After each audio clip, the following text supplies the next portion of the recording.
Yumi, elle vient du pays du shogi. Yumi. Yumi, elle n'a pas vraiment eu de chance dans la vie. Yumi, elle aurait tout effacé si on lui avait permis. Yumi prend son nouveau départ en accueil, lasse et sans envie. Yumi, elle espère sincèrement qu'on saura la laisser vivre. Yumi, à cause de son origine sociale, n'aura pas de répit. À cause de sa morphologie, sera écartée et démunie. C'est la vie de Yumi, seule et endurcie. Endurcie, elle a bien été obligée. C'est pas comme si son enfance était bercée, pas comme si on avait su l'accepter. Yumi, tu sais, elle était plutôt rejetée, plutôt détestée.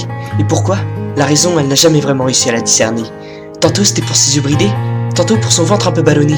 Peu importe, ce qu'elle a retenu, c'est que peu de gens l'appréciaient. Qu'elle était la fille, entre autres, dont tout le monde souhaitait se débarrasser, c'était qu'une petite fille innocente, qui de n'importe quelle manière voulait des amis à qui parler. Alors elle essayait de s'en faire de façon incessante, mais elle-même remarquait qu'elle n'était pas très douée. Grand cœur, mais difficulté à s'exprimer. Dans ces conditions, c'est dur d'attirer. Alors elle a commencé à sentir de trop. Elle a commencé à se sentir mal dans sa peau. Névrose, dépression et insomnie. Plus le temps passe, et plus les problèmes s'accumulent dans la vie de Yumi. 1, 2, 3. Ça n'a jamais cessé d'augmenter. Putain, quand est-ce que ça va s'arrêter? Triste vie commençait au foyer. Une chambre partagée entre 10 gamins acharnés, ayant tous été abandonnés par des parents exaspérés. Mais Yumi, elle était pas comme les autres. C'était la gentillesse incarnée.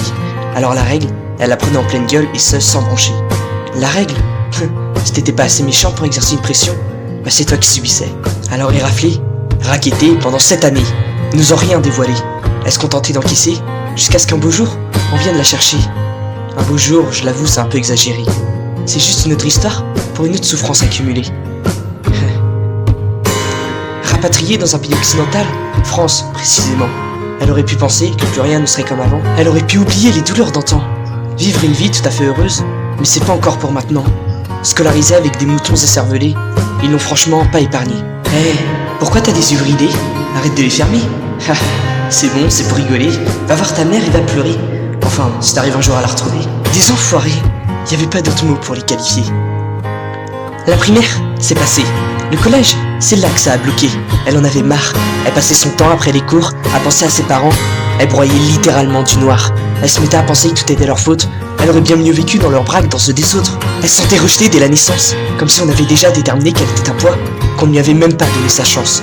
Résultat, une profonde chute vers la décence. Comment rester debout quand tu sais même pas où sont passés les piliers? En de telles conditions, ce n'est qu'une question de temps avant de s'écrouler. Yumi n'a jamais eu la chance de son côté. Yumi, si tu savais, elle s'est battue, elle en a chialé, elle en a saigné. Yumi, la réalité l'a rattrapée, puis l'a piétinée. Yumi, elle a essayé plus d'une fois de sortir de ce cercle effréné. Yumi, elle a été moins forte que le vice qu'on lui a infligé. Yumi s'est sentie vide et ne savait même plus pourquoi elle vivait. Yumi était vraiment désespérée. Elle ne savait même plus quoi penser. Yumi n'a pas trouvé d'autre solution. Yumi, on l'a forcée, humiliée, et aujourd'hui, elle a décidé de s'envoler. Parce que rien sur Terre n'a réussi à la conforter.